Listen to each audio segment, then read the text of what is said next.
around that. Also, you have to make sure that the developments make sense in the community. The developments in and of themselves on paper may look great, but when you plunk it right into that community, if it doesn't fit, it makes everything, kind of look downhill. You don't want a 3-story townhouse dwarfing the rest of the 2-story and 1-story homes in the area. And finally, wherever we're developing that, whether it's residential or not, making sure that we can have a community shuttle, which is one of my my goals as a council member, to make sure that those shuttles can serve those areas and get them to transit.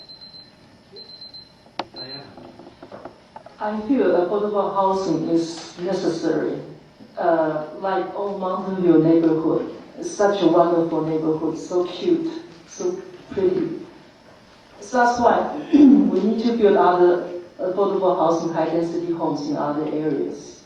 I think those are workable because by good design, by good architecture review or whatever, I think affordable housing can be very, very nice and look very nice.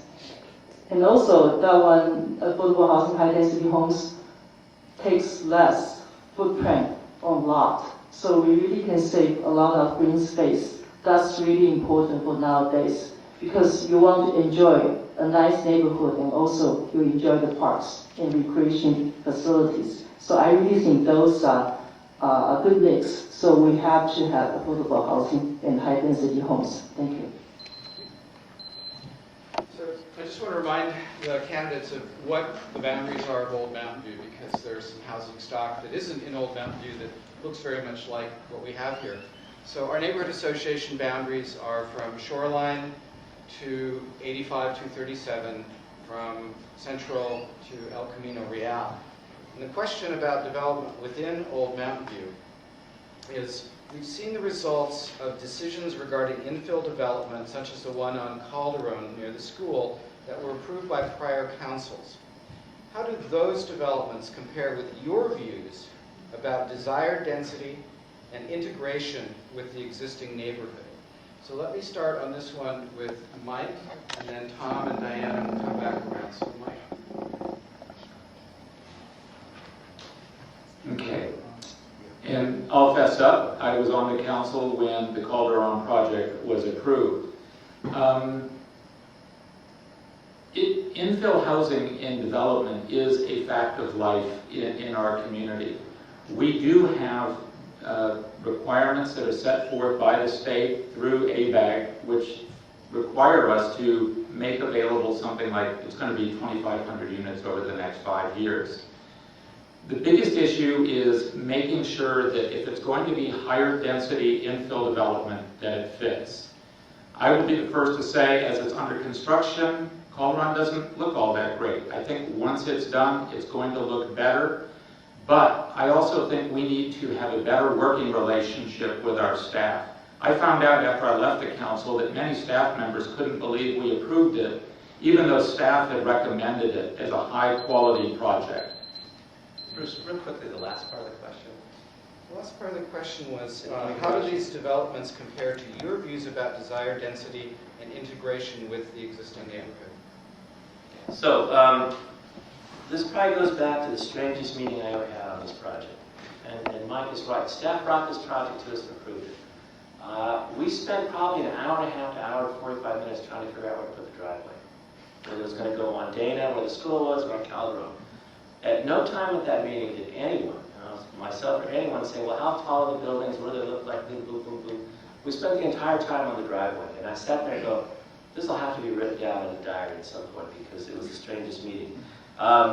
Personally, I don't like the units per se, but there are big demand for certain types of people that want those types of buildings with multifamilies. They put the older parents down on the first floor, they live on the top floor and so forth. So there is a demand for it. They're not my type of tea, but then again, I'm not trying to impose my preferences, and I'm trying to look at how they will fit into that neighborhood if you expect certain types of services downtown. Diana. Yes, I understand. I also heard some people may not like that kind of design, but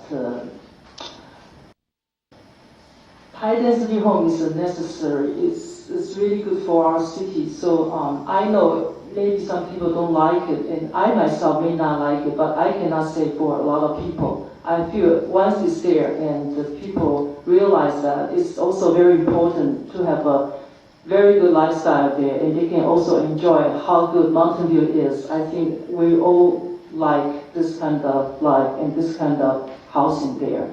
And I think it's not too bad, actually. Look from the outside. I think the city also do a very nice job, try to bring very high quality home, very up to code buildings there. So maybe, for the time goes on, I think people will accept that. Okay, thank you.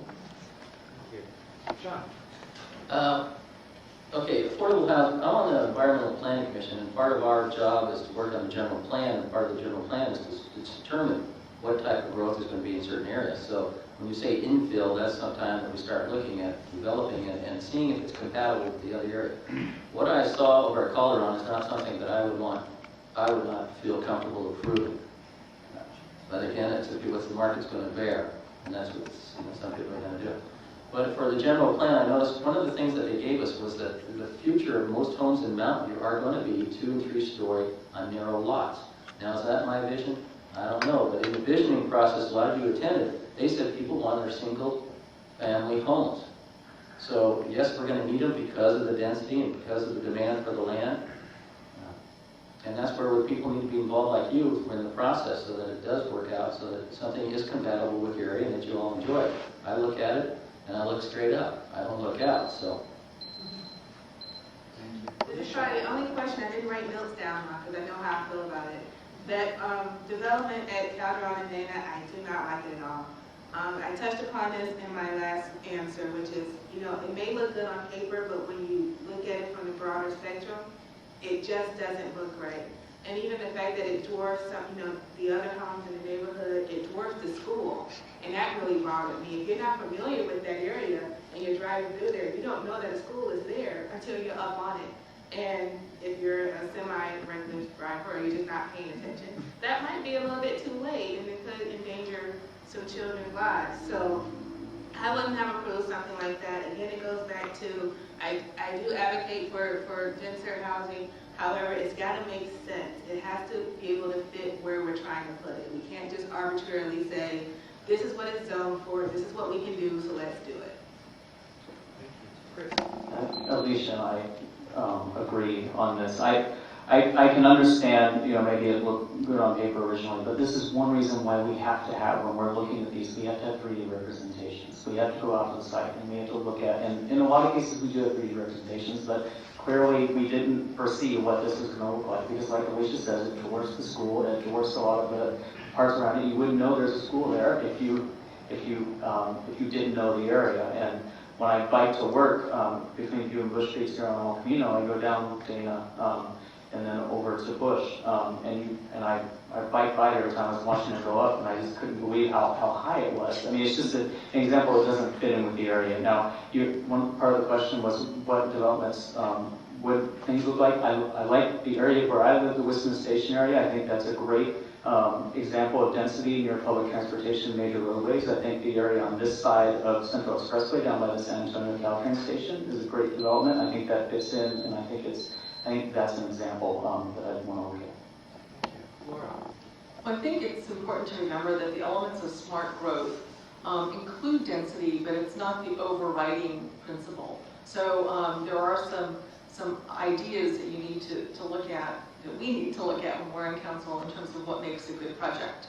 So I'm just going to put a plug in for the Smart Growth Network because they identify all the smart growth principles on their website, and that's why it was used as my guideline. And so much of it does come back to context. Does it fit into the neighborhood? Is it something that makes you feel like this has been part of the neighborhood, or this can be part of the neighborhood, or does it feel like there's a hard stop once you get to that area? But in fact, what's happened in the city is that we set ourselves up for this. I was on the Planning Commission before I was on council, and we worked on the row house guidelines. And so lo and behold, out of those multitudes of projects that we have seen, probably the majority of them have been row house designs, which is what we've seen at Cauldron and Dana.